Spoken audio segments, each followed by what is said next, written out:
I'm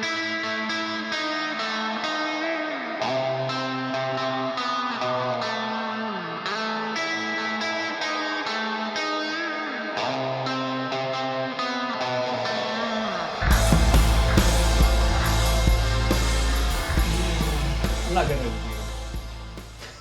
That's alright, take your time. That's the hardest time being on. How should I introduce him, you think? Damn it. Alright, well, welcome to Between a Couple Plants. We have Austin and Paul. Thank you guys for coming. Okay, so Zach has this question for you guys. He wants me to ask you. So since, really early traditional Americana work was quite limited by the tools and by the lack of a shared lexicon of design. Everyone was making something that they thought either worked for them or borrowing a little bit from a little bit of people they might have heard about or, traded with through the mail or something or on a travel.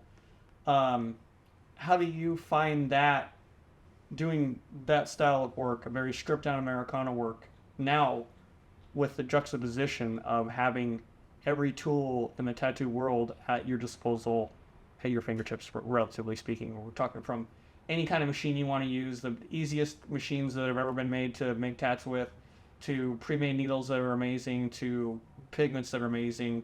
You don't have to mix pigments, you don't have to find them, you don't have to figure out where you get pins from to solder needles together. Everything is, it couldn't be easier to start and to make a good tattoo now than at any time in history. How do you guys frame your work in a way that lets you still do the work you want without having maybe the newer tools and everything else influence it in ways you don't want it to influence? That's a good one. Yeah. If they're all fuck.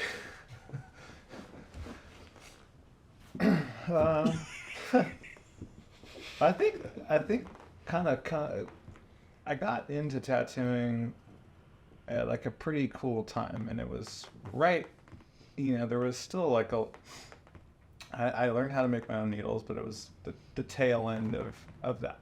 Like it was like, I was taught how to make it, but it was like kind of optional. I wanted to learn because that's what I watched people do. They'd make their needles before the day and sterilize them, and it was like that's what happened. And then there was a lot of people, not liking traditional tattoos and things like that I was around, and they're like, why would you want to recreate this old style?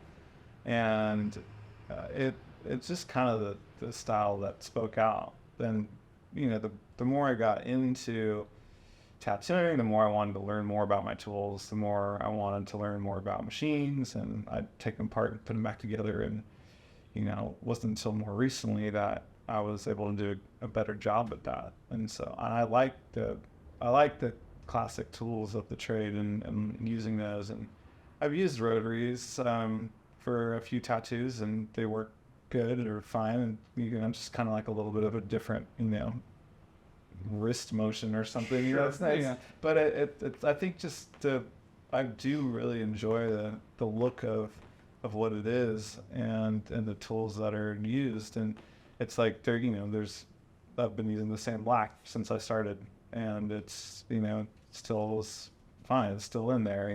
I see other people's tattoos that are were kind of more timelined, and as far as like the trends go and everything like that, and some of these crazy colors like are not what somebody wants later down the road, or sometimes it's like certain line weights. I think people are like, the argument about like color realism and what you can do with that is that, it's not going to hold up over time. And I think the people that know what they're doing with that, they can have a tattoo hold up over time. And same with the classic tattoo, like you can do way too crazy of an outline and it's going to look like shit too. But there's some balance to make a tattoo look good for as long as it possibly can. I think that with classic tattoos, in my opinion, they look really good for the longevity of someone's life. And it's what I enjoyed doing, and it's what I enjoy wearing. And I think for me, I have maybe in this room a unique standpoint on as far as like the tools of the trade. I'm a millennial and I started tattooing on kind of like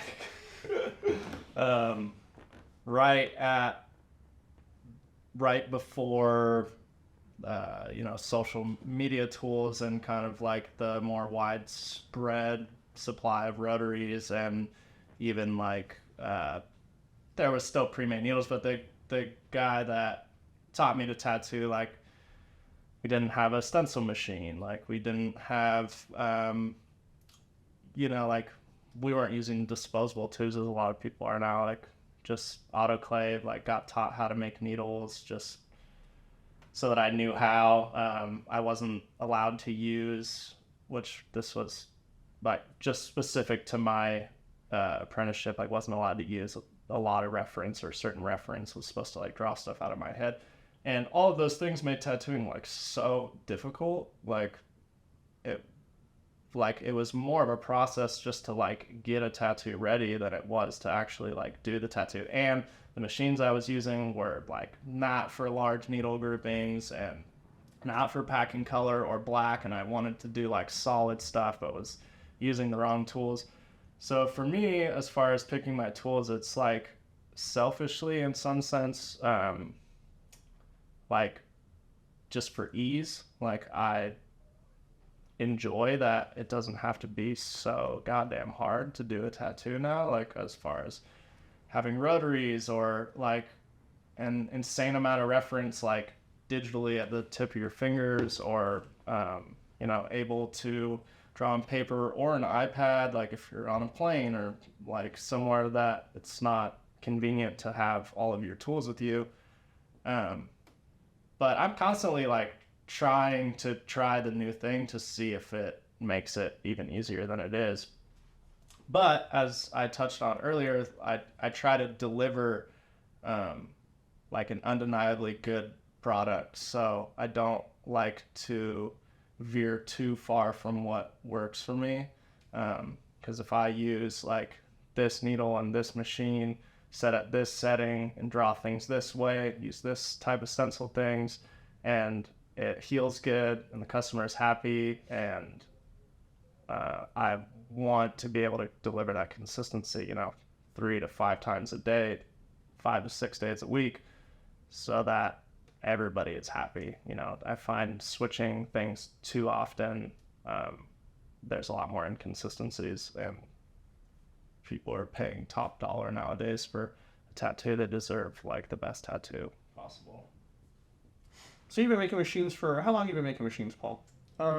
Well, I wouldn't call it necessarily making machines. I've made a few, but I've been going to Scott's warehouse for a handful of years now. Okay. And so it was, I mean, at first it was kind of like, here to do this job that, like grind this down, or do the work I don't want to do that a monkey could do. Yeah, totally. So it was just, kind of learning to just eat every little different thing that kind of went into making the machine. And then eventually I got to learn some more stuff. And then that continued down the road. And so I got to, I got to make my own. And I was like, I don't know, it was the more I got to do that, and the more that all the little things that I thought were cool about tattoo machines when I first started, like coins on them, or like fancy coils, or and like I think that stuff's awesome because I love the look of a classic tattoo machine. But I realized how it's not important to make the machine run good, and it's not important for the tattoo itself. And so I think the ones that I made or friends made for me are more valuable in a personal way. And it kind of like, it didn't matter anymore about like the machines themselves, like weren't the same. They were like more valuable, but also less valuable. Like if all of a sudden, like, the shop got robbed and I had no machines anymore, like I could, make a new one.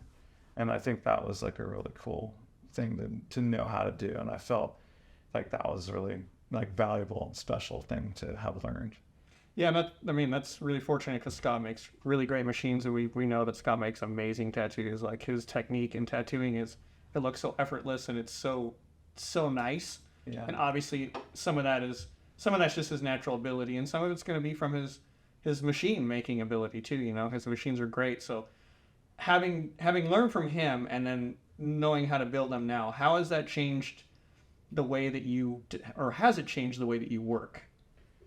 Well, I don't know. Like when you use the machine, do you feel differently? Do you adjust your machines to give you a different look now that you better understand how they work and to get different looks out of them? Or Yeah, so I think there's there's a different machine, for different things, whether it's a softer black and gray or a more whipped out black and gray, or to get a bolder or faster line than somebody.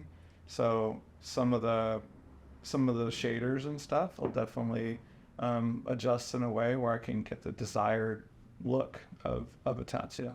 And I think like a nice whipped out black is something that everyone strives for. And I've tried to use rotaries to do it, but I feel like I'm imitating what I'm trying to do with the machine that I feel the most comfortable with. That's fair enough. Yeah. I like what you said about some of the things today, because it sounds like you really like process of tattooing, and I appreciate that in a way that a lot of artists, just let's say a painter, enjoys the process. Maybe they're making their pigments and they're just really involved in what they're doing to get that result, so it's closer to them, it's more intimate, and it has a different kind of connection. I think that's really that's a really interesting point about that. Well, thank you. You said, yeah. Thank you. It's cool. Yeah. Are there aspects of how you tattoo now that you're both have a lot of experience in tattooing that you've noticed that comes out in other aspects of your life and how you approach things? 100%. Yeah. I think the like the standard, in a sense, like apprentice process and like maybe like, I don't know the right word for it, but like step ladder into the tattoo industry has definitely like humbled me on a day-to-day scale. Just like I'm interested in tons of other things, nothing as much as tattooing. It's the only thing that's ever like held my interest like so overwhelmingly for this long. I don't know how it happened, but it's like right. Since I was like 11, it's like the first thing I think about, and then there will always be a second or a third. But yeah, like getting into whatever it is, like motorcycles or fashion, or even just like talking to clients about their jobs. Like I always come in at like this entry level, like really respectful, like modest way because of that kind of process of tattooing. But you've been through, right? Yeah, I think I've noticed it. I'm not necessarily doing it on purpose. It's almost habitual now, but it gets me into the situations I want or a lot further because I'm like scarred into making people feel comfortable, or like I'm not like stepping on toes or asking too much. Maybe it just taught me like respect in some way that definitely shows in like my outside interests and helps in a way like personal gain in some way, like get to be involved in other creative things without seeming like a leech or something like that.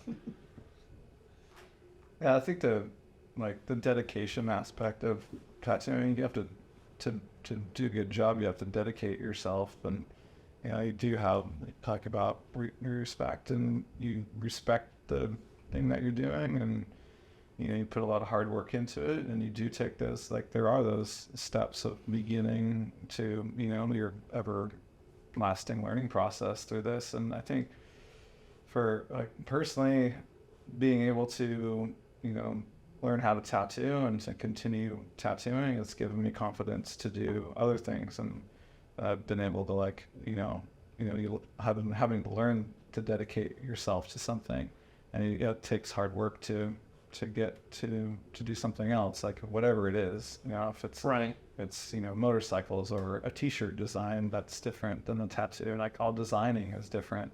So you have to like, or writing. If you want to, write, you have to like, there's a process to it, and you have to be dedicated to whatever it is that you're doing to do a good job at it.